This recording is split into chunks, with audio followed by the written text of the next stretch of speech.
Hello, my name is Sara Carvalhal. I'm a surgical oncologist working in Lisbon. Besides surgery, I have a passion for wound care. And today I will be sharing with you some thoughts about incisional care. We all know the surgery doesn't end with the last suture.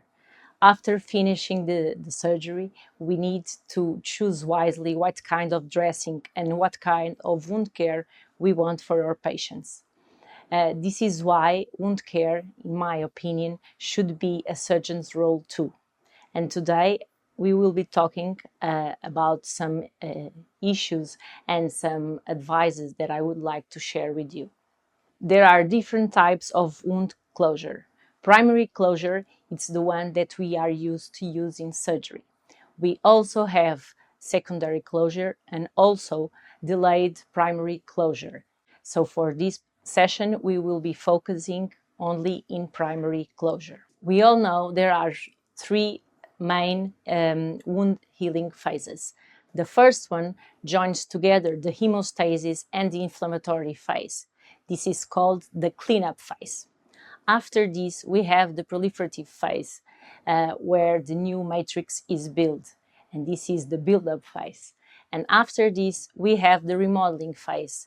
Hemostasis lasts from the moment the incision is made up to 48 hours after the surgery. And after this, the white cells are called into the wound and we start the inflammatory phase.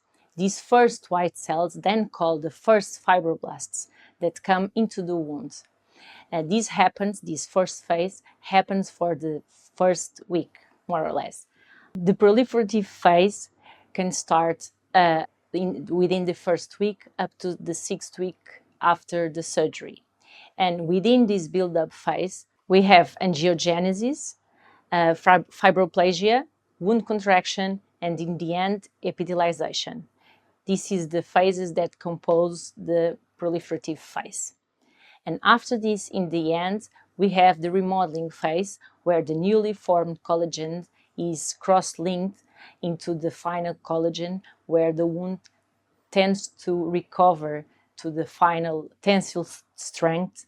This last phase, the maturation phase can start around the 6th week after surgery, and it can go up until 1 year or sometimes even more, up to 2 years after the surgery. We all know there are risk factors for patients undergoing surgery. Most of them are intrinsic factors like patients' comorbidities like diabetes, cancer, medications, and also some of their lifestyle factors like smoking, immobility, different types of physical activity, and also extrinsic factors, the surgical factors like surgery length, complications, the need for transfusions, blood loss, all that factors, either the ones related to patients or the ones related to surgery, have a huge impact in the type and the frequency of complications related to surgery.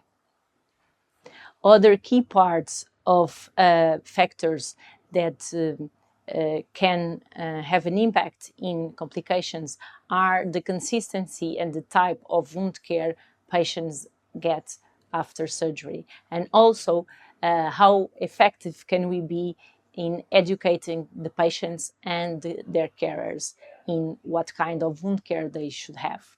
So the healing process is made to succeed, and fortunately, most of the times it does.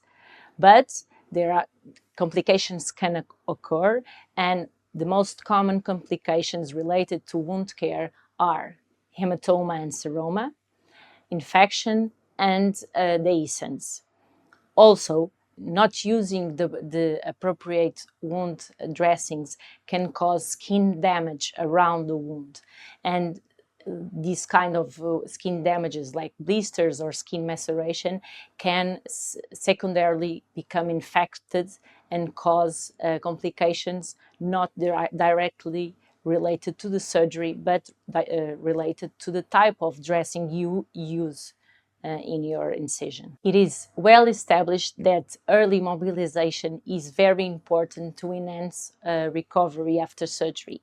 This is true not only for abdominal surgery, but also across different specialties to prevent deep vein thrombosis and to make sure patients recover fast and smooth.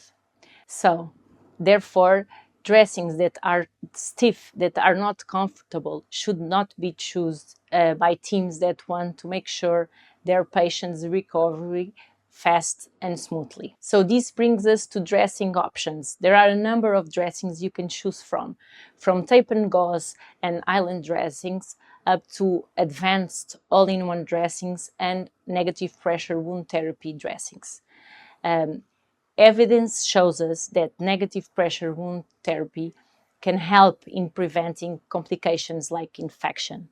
And also, evidence supports the use of negative pressure closed incision dressings to prevent infection in the high risk setting of surgeries like very high risk patients or very high risk surgeries. And also, there is more and more evidence showing that the advanced all-in-one dressings with silicone can, by being more skin friendly, they can limit the skin damage around the incision and also diminish limit the complications. For these more advanced dressings, evidence is showing that longer wear times and also being skin friendly can optimize wound healing at the light of the new concept of undisturbed wound healing. So let's continue this topic reviewing the features a perfect dressing should have. It should be flexible, well fixed, absorbent, skin protective, waterproofed, with no dead space between the dressing and the wound, and comfortable. The emerging concept of undisturbed wound healing means that you should keep the dressing on for as long as possible. This can optimize wound healing and also reduce the amount of contamination from the outside into our surgical wounds. Reducing the dressing changes reduces the cost because we need not only less dressings, but also less nursing time and less traveling from patients coming back and forth to get care. This means you don't have to change the dressing habitually. Change the dressing only if you need to do something onto the wound, like suture removal at 7 or 14 days. Please do not forget the dressing should be changed if you suspect something is not okay.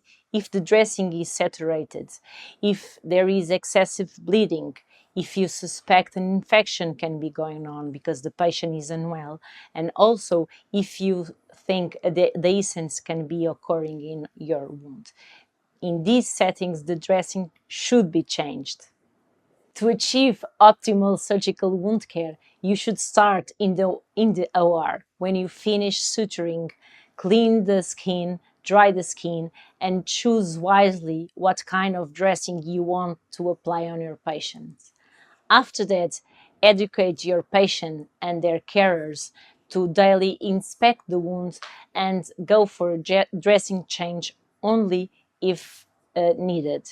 In summary, from a dressing perspective, every dressing change exposes the wound to contamination from outside into the wound. Also, if it damages the skin, it can even increase contamination starting in these skin lesions. Also, a dressing that serves as a good barrier is a dressing that lets the patient shower. Next, the dressing should not be a constraint for patient's mobility. We all know mobilization is a key to a fast and smooth recovery. Last but not least, every unnecessary dressing change means more consumables, more medical waste, but also more nursing staff and more traveling. So choose wisely and never forget, ensuring proper wound care and adequate healing, it's not an option. It's a key part of the surgeon's role.